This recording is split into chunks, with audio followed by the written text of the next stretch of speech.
A histogram, also called a frequency distribution chart, shows how many times a specific value occurs within a certain range.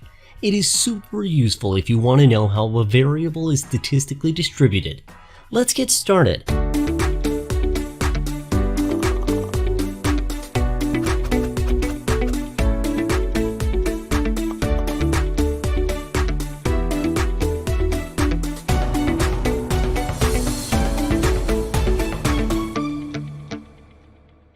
Let us consider an educational scenario consisting of 100 students and the marks scored by them in a recent examination.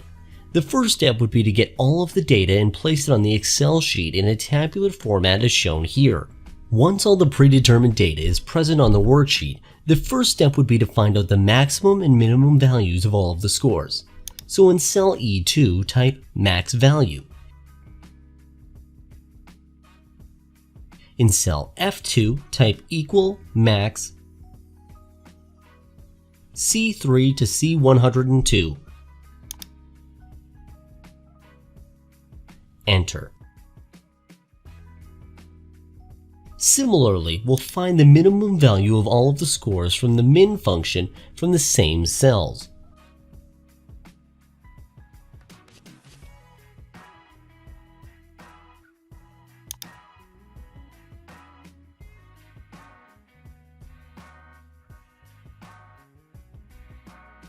The next step would be to work out the class limits, i.e. the intervals with regards to all the scores to establish the frequencies.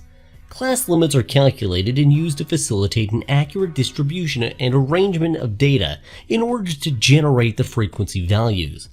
As the scores range in this instance from 6 to 97, let us consider the class limit in the multiple of 10. Now we are going to use pivot tables to easily create a frequency distribution. Click inside the table and insert a pivot table from the Insert tab.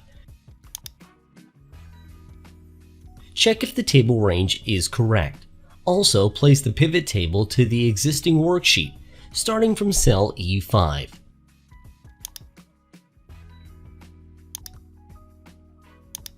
Click OK.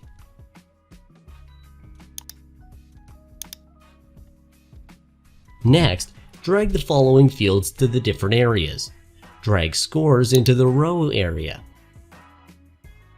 Drag again scores into value areas. Click any cell inside the sum of scores column. Right-click and click on Value Field Settings. Choose Count and click OK. Next, click any cell inside the column with row labels. Right-click and click on Group. Enter 1 for starting at, 100 for ending at,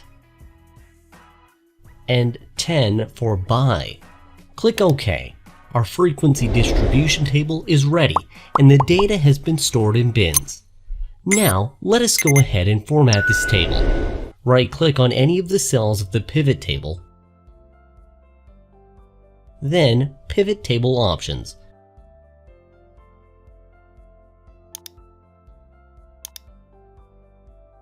From Totals and Fillers tab, remove the grand totals. Press OK. I need the cumulative frequency of this column, so I'm going to format this data. Right-click any of these cells and click on Value Field Settings. From this dialog box, I'm going to click on the Show Values As tab. From this drop-down, select the percentage running total in. As base field can make sure that score is selected, I will name it as cumulative percentage. Click OK.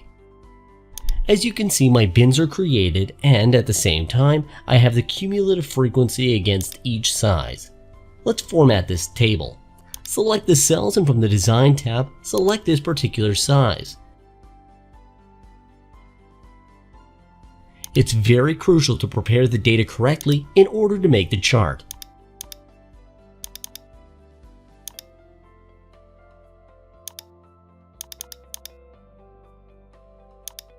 Now it's time to create the graph. Select the entire data, Insert tab, Click the arrow to see all the charts,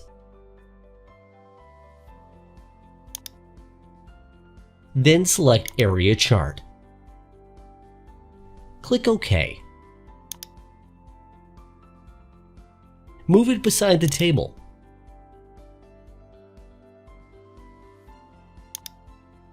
The next step is to format this chart.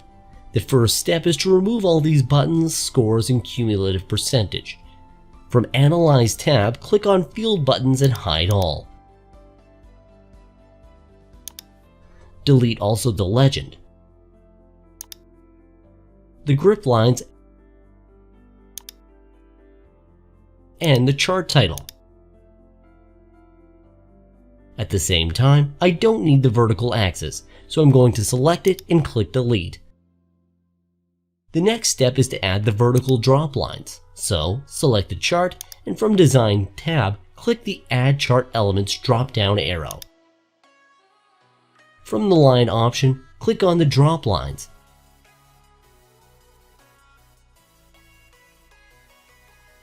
And here are the drop lines. Right-click on them,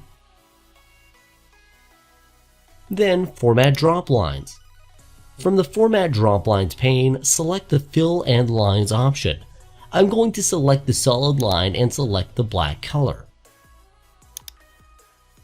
Increase the width to 1. From Dash Type, select the dash.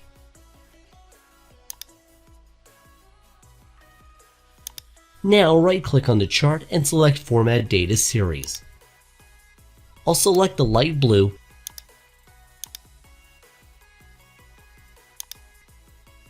and remove the border. It's time to add the data labels. For that, I'm going to click on this plus sign and check the data labels box. The last step is to format the data labels. Right-click on them, then change the data label shapes. I prefer the rectangle with the rounded corners, but you're free to select any shape you want. I'll change the color to blue and the font color to white.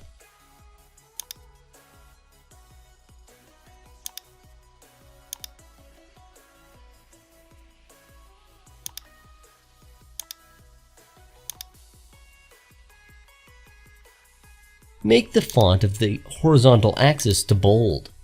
So the frequency distribution chart is ready. I hope you enjoyed the lesson. If you have any questions, please let me know. Thanks for watching.